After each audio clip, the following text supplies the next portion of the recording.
CFA Nation, Gabe. Nick.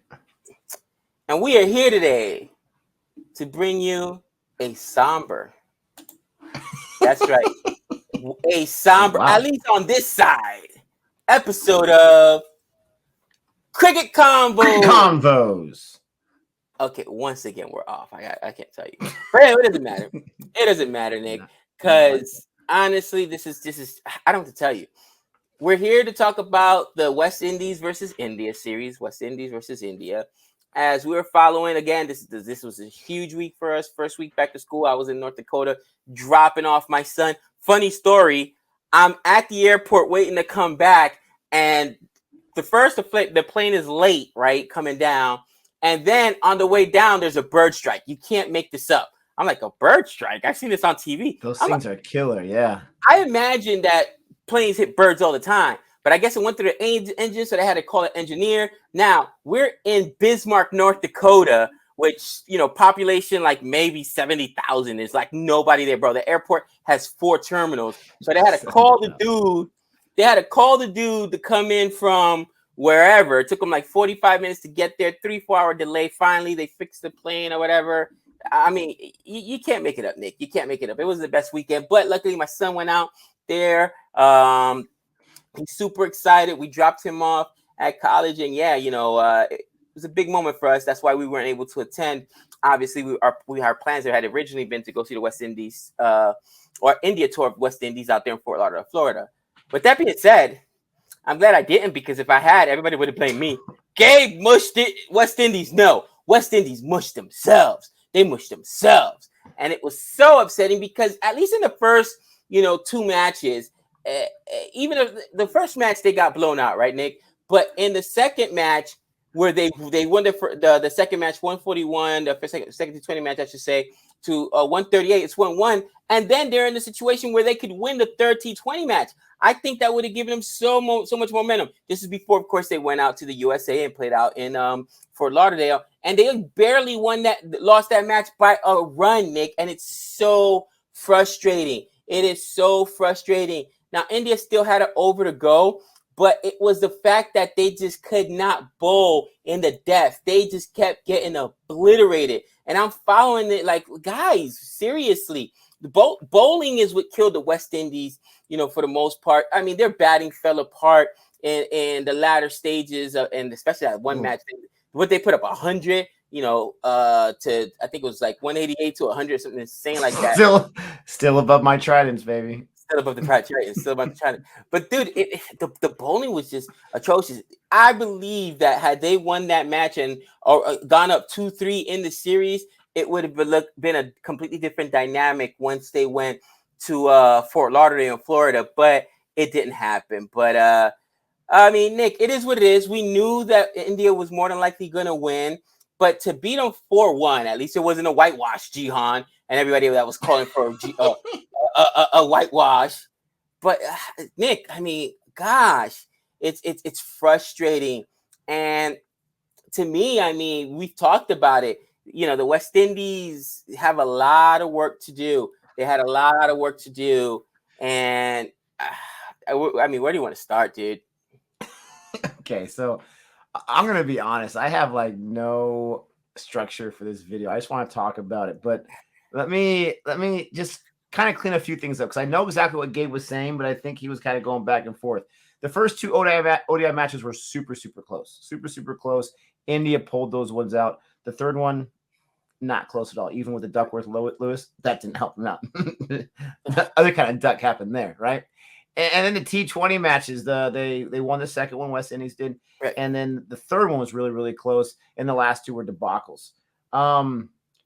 It's tough if you're a West Indies fan. Now, talking about Jihan and calling the whitewash, this was as close of a whitewash as you can get. A lot closer than every other whitewash that Jihan called for, right?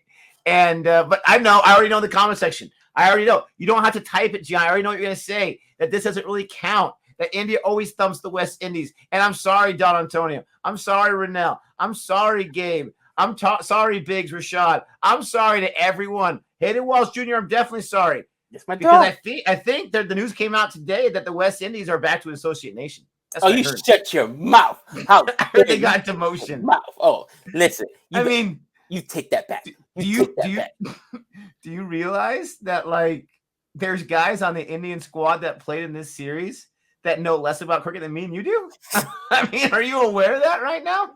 I mean, let's go back to 2019. And I know West Indies fans, you know I have nothing but love for you. I really do. This is more for Gabe right here, but I can't help myself. 2019, India toured West Indies. They had some tests in there and all that kind of stuff. They won every game. They ate the whole plate. West Indies didn't get one win. So the last two tours, the last 3 years, India's like 95 wins and West Indies got one. Okay. Then you go back to 2017 and West Indies was able to win the T20 series there. Yeah. The caveat is it was a 2-match series and one of them had a no result. So they won that series 1-0. Yeah. And then in 2016, they played again. West Indies won that T20 series. The caveat there, it was only one match, but West Indies got it. So, I mean, West Indies has held their own, I guess, with T20. India just came in and thumped them. And you look at the 2019 tour. You had players of the series for India. Virat Kohli, you ever heard of him before? Hardik Pandya. Let's look at the players of the series for this tour. Shubman Gill, who hasn't played in like 17 months, right? Since Australia or whatever it was. That hurt. And Arshdeep Singh. Oh, I love it. For all the things I get clowned on and Khalil Ahmed, mark that in your bingo card. Arshdeep Singh is fantastic, but who had him? Who had him as player of the series for crying out loud? No one. It's sad. It's really, really sad. And this is what I need help from the fans. And I hope Gabe's going to address this. I really do. Because we've heard him say it, but I've got to know what's going on. What is happening in the state of the West Indies, right? India comes in and bullies you. From sea to shining sea, different continents for crying out. Well, not different continents, but you know what I mean. Across the ocean or whatever there. Across the Caribbean, the Gulf, all that kind of stuff. I want to know, West Indies fans, Gabe, what is going on right now? What is it? Dude, I can't even tell you, man. My level of frustration is at an all-time high. And honestly, I guess the best I could say is just like, look, it is what it is. You know what I mean? At this point, the West Indies has a lot of work to do. You know, guys, every game too was somebody, you know, early. I remember I was watching one of the games or following one of the games, and Rohit Sharma went down super early, right, Nick? Oh, it was that second T20 match or the third T20 match where they barely won by one. Okay, here we go. Bro, here comes Sky. Like, it's always somebody. It's always somebody. And I think that's the problem. West Indies rely so much on just a few guys to get big scores. And if they don't, you're in trouble. You need Mayers. You need King. You know, Perron really did not do what he's supposed to do. I know Hitmeyer had a pretty big game. But if Jason Holder's not putting up big runs, if he's not taking wickets, you know, this team's in trouble, man. This team's in trouble. And, I mean, you cannot just rely on a few people. You got to be like India. You got to be deep.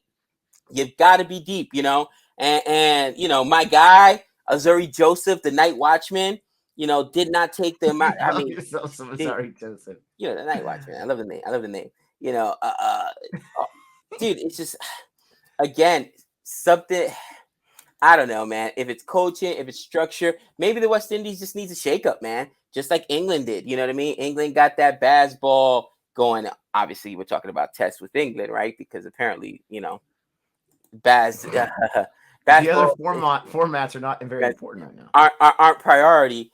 But yeah, Nick, I mean, dude, what do you do? As a West Indies fan, all you can do is sit and be frustrated. All you can sit and be frustrated and say, we're not there yet.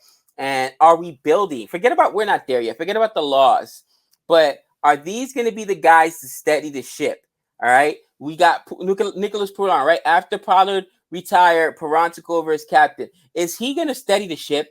All right. Is he going to make bring us back to glory? I got nothing against Nicholas Pollard. I hope he does. But is he going to? Do you believe that? You know what I mean? Is he the next great West Indies captain for the white ball team? I can't tell you that he is. I cannot say that he is. And for all those calling for Jason Holder, you know, Holder was the captain of the test team. Did not fare much better. So I know you can only work with the talent you have, Nick. but it's not like the West Indies don't have talented players, because the West Indies dominate, especially in T20, right? And all other formats, especially in domestic leagues like the CPL, the BBL. We've seen, Perron go off over there. Of course, the IPL. Then why do they struggle in international T20? I just don't understand. I don't understand. It's just frustrating. To me, it means it's got to be coaching. It's got to be coaching. It's got to be the philosophy of the team. Yeah, it's interesting. As you're talking, I'm listening, and I'm also looking at their last several tours. Teams that came to the West Indies, places like they played the Netherlands, Bangladesh, India twice, England, and the interesting thing is it seems like the ODI team is like Dr. Jekyll, Mr. Hyde. They held their own in the first 2 of the 3 matches here. They would have won those 2 or 3 matches against India, then they would have had that series. In Bangladesh, they lost all 3. They lost all 3 of them. They held their own in the test matches. They held their own in the T20 matches. They were able to take those series. But in ODI, they struggled. ODI, this series was the third one, they did stronger. It was a T20 they struggled in. And Bangladesh, I don't care what anyone says, Bangladesh is a squad, right? They got a squad for crying out. They got a lot of good players.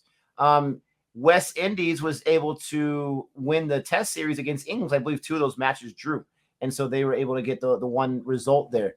So it's, as much as I joke around with, it's not like in West Indies is in shambles. Maybe it's just India coming to the West Indies the last 6 or 7 years. It's got in their head. And I know what that feels like, because in baseball, even though a lot of our fans aren't baseball fans, I'm a huge Padres fan. They are really pushing to win a championship. They're putting all the chips on the table, but they can't get past the Dodgers, their rival. And the Dodgers are the best team in baseball right now, but they can't even stand toe to toe him. It's not even a competition. And so it's really, really tough. And the craziest thing, like I alluded to earlier, is India, and you mentioned it too with the Rohit Sharma thing.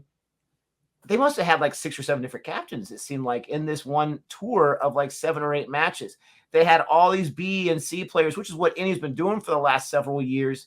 But it's crazy the squads they're putting together, and they're competing, right? And it's great for those younger players, those maybe not as established players, to get those opportunities. But also, as a West Indies fan, it's got to kill you, because you're like, okay, come on, we got to be able to get these guys out. They're not as experienced or this or that. It's tough, okay? It's tough. As an India fan, I'm going to say it was good to see him go there and handle business, right? But as a West Indies fan, I can't help, and I love the West Indies. I can't help but feel so bad and feel like, it's just things aren't looking good right now as far as consistency goes. Dude, I mean, honestly, it's I think that you raised a good point, right? Because they'll have good showings and they don't, and then they don't. And that goes back to consistency, right? Consistency at the captaincy level, consistency even at the selection level. Because a lot of times you'll see that the selection is all off. There was a article that was interesting on Crick Buzz, right? Talking about this series. And I believe it was Arshdeep Singh that said, it helped to know what my role was. And again, going back to, sometimes I feel like the West Indies just pull name out of a hat, bro. Honestly. And I know Gabe. You don't think India does that sometimes with all the players they got out there? The end is nigh. You know what I mean? But at least India wins. All right? Jeez. I know what people are going to say. Gabe's overreacting. The end is nigh. But, it was a video actually. And Rohit and Rahul Dravid's clarity about my role helped me do well. That's what Arshdeep Singh mentioned in this video. Watch it. It's super, super interesting. I believe it's on Chris Buzz as well as maybe on ESPN. Quick Info, I'm not sure. But the point is, the guy was man of the match because he knew he was going to play and he knew what was expected out of him. A lot of time with the West Indies, you don't even know if you're going to play. You're not going to know if you're going to make the side. It's just disorganized, and it's got to be a frustrating thing for players to think, hey, I've earned my way in, I'm ready to play, and then they don't get selected. You know what I'm saying? Or vice versa. They just get thrown to the wolves when they're not ready, when they're not mentally ready. And maybe it starts at the top, Nick. It starts at the top. I don't care what anyone says. Yeah, you got to have the players, but there's got to be people to put those players in this position to succeed. There's got to be the right people to scout those players. And organizationally, I think from the top down, the thing just needs to be stripped down. Listen, I make no illusions. I understand that the talent level is different between the West Indies and India, but not that much. Not that much. Not to be embarrassed like this. To your point, they did well in ODI, right? They could have taken 2 out of 3. Only ended up winning 1 out of 3 there. They could have taken 2 out of the 5. Again, that came down to 1 run. I get it, 1 over, but they got blown up there at the end. Terrible bowling. Okay, bad management and captaincy, in my opinion. How they employed their bowlers, and that goes back to me thinking: is Nicholas Perron the guy to steer this ship? I just don't know, bro. I don't know. Remember, when you're a captain, it's more than just having that C on your jersey. Like here in the United States, and in baseball, if you're a captain, you're rah rah. Or in football, you got that C on your jersey. Eli Manning was a captain, rah rah. No, here is, hey, I'm planning the bowling out. I'm strategizing. I'm setting the field. It's a lot to it. And let me know in the comments. Maybe I'm wrong. Maybe it's Gabe. You don't know what you're talking about. Nicholas Perron is the greatest captain, since let's go back to the prior captain, Pollard. Yes, Michelle. I don't know. And I'm not trying to besmirch the guy. Listen, not everybody's meant to be captain. Not everybody's meant to be captain. And captaincy has buckled many great players. Let's go back a couple weeks ago. Josh Butler was considered probably the greatest white ball player in cricket today, right? And the minute they gave him that C on his jersey, guys, I know that they don't have C's on their jerseys, but that's just what we say here in America because they actually put a literal C on your jersey. They literally do, yeah. Hockey too, yeah. But as soon as they made him a captain, bro, he couldn't hit his way out of a wet paper bag. He looked like your boy Khalil Ahmed trying to hit the ball. Bro, duck after duck. Little drive by there. Yeah, bro, how bad was he? How bad was Josh Butler the minute they made him captain? It was terrible, bro. It was absolutely terrible. And eventually he righted the ship. He's still not back to being Josh Butler in form, but captaincy puts a lot of pressure on you. And I just honestly, I don't think Nicholas Perron could handle it. We could read you the box scores, but you guys saw it. You guys know what we're talking about. You know what I'm saying? Like go back and tell me that this was a competitive series. It wasn't. The West Indies were competitive in the one game they won, and in the game they almost won in T20, and the same thing in ODI, the game they won and the other game they almost won. But in the other games, it was like almost they were just disinterested, and that is just a frustrating thing, man. Okay, I don't understand what the drive-by was for. Like, I'm pretty sure it was a predominant Indian magazine not too long ago that called Khalil Ahmed's batting style the next MS Dhoni. Now, that's fake news. Oh. But I'm pretty sure there's something like that out there. I'm just saying. Hey, you started. Josh Butler, talking about his struggles. I was just looking at the score today for the 600th match that happened this season. He's the captain, I think, of the, I don't know, some team. And he went down for 6 runs again. He still can't get out of that slump, it seems like. But it's crazy. It's tough. As I've always said before, you change the captain, you got to give him a few tours, give Perron a chance. We'll see what happens. But I understand what you're saying. And when you lose 4 out of 5 at home, and one of them was really close, when you could have at least made 2 out of 5, it's embarrassing and it's frustrating. Now, moving on to some international news before we end this video. Let us know what you think about our thoughts. What are your thoughts about this tour as we put a bow on it there? I just want to bring up a few kind of random things, but around international cricket. First of all, we have the Asia Cup coming at the end of the month. I see some requests for us to talk about. I'm sure we'll put a video out there to kind of preview this or that as that starts August 27th. It's about a 2-week T20 tournament. It'll be a lot of fun to follow. I just was looking at the rankings, okay? And Gabe, you're going to like this. Do you know there's only one India player on the T20 rankings in ICC, and they're at number 2 right there. Do you know who that person is? Sky, baby. Oh, the only Indian batsman in the T20 rankings He's ranked number 2, right behind Babar Azam. He went up 2 spots from number 4. That's pretty awesome. And then also talking about T20 rankings, I'm looking at the all-rounder, and you have quite a few Associate Nation players right here. We got Dipendra Eri from Nepal. That's pretty awesome. Nice. Zishan Masgood from Oman. Oh, man. You got JJ Smith from Namibia.